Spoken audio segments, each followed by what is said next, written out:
Hello, gentlemen. Don't be alarmed. Who is this? I'm the nameless, faceless voice that does the auditory reviews. Because I have no corporeal presence, I am able to speak to all three of you at once, in spite of the fact that Haberdasher is keeping you in separate rooms. Can he hear you? No. Only those who I choose can hear me. And just now, Haberdasher is a bit distracted trying to figure out how to stop my review. Your review? That's right. You see, Haberdasher believes he has control over all the personas. The three of you are barred from doing reviews, Scotty is gone, Arcana has fled and cannot perform magic without being detected, and E.T. and Deus are both serving Haberdasher. However, Haberdasher has not yet had time to figure me out yet. He does not know how to control an incorporeal being, so I am free to do reviews as I see fit. But it is putting him in quite a state. I would imagine. How are you doing a review if you're talking to us? It's really quite simple, Hatter.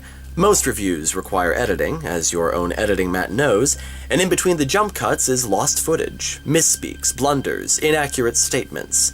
Things can happen in those jump cuts. But there's no editing in your reviews. Of course there is.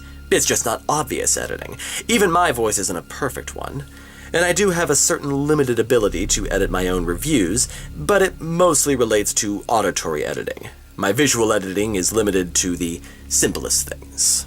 All fascinating, but why are you speaking to us now? I feel somewhat responsible for your current predicament, and I believe I have a plan to help you escape. It will require two things. First, the return of Scotty.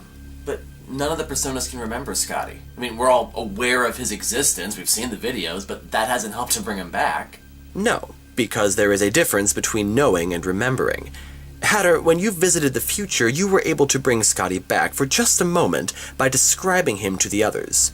We can do something similar here. But that only worked because I remembered Scotty. Nobody here does. That's not true.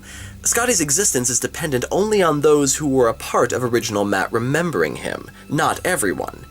He's been erased from the memories of the Expeller Reviewers personas, which means there is exactly one person in the house who does remember him. E.T. Exactly. But E.T.'s with Haberdasher now. He's editing the videos. Ed, you know E.T. better than anyone. Do you really think he will stay beholden to Haberdasher, an evil rival, for long? Before any of this can work, we need E.T. Ed, you'll have to convince him. He won't talk to me. Leave that to me. Okay, so we bring back Scotty. What's the second thing? A new Books vs. Movies review. We're barred from doing any kind of review. Indeed. It will need to be done in secret, like the last Books vs. Movies review you did, only this time intentionally, under the cover of other reviews. No official rounds, no conclusions until the very end, just a conversation. But Hatter and I aren't even allowed to be in the same room together. How are we going to have a conversation? Come now, Reg. You should know you don't need to be in the same room to have a conversation. All we need is for you to speak. I can take care of the rest. But this is important. The end of the review must coincide with Scotty's return. It will have to be timed perfectly. If Scotty returns too soon, he'll be discovered, but if the review concludes before he returns, then that will be discovered. We'll need to tread carefully. Alright. What review should we do? Well, you're still in the Stephen King universe, you're essentially imprisoned, and you need to escape. I think it's fairly obvious which one you should do.